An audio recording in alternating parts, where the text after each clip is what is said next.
The person, be it gentleman or lady, who has not pleasure in a good novel, must be intolerably stupid.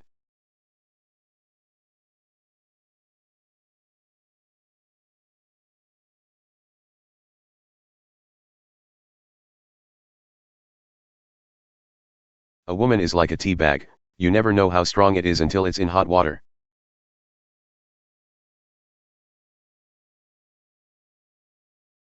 Imperfection is beauty, madness is genius, and it's better to be absolutely ridiculous than absolutely boring.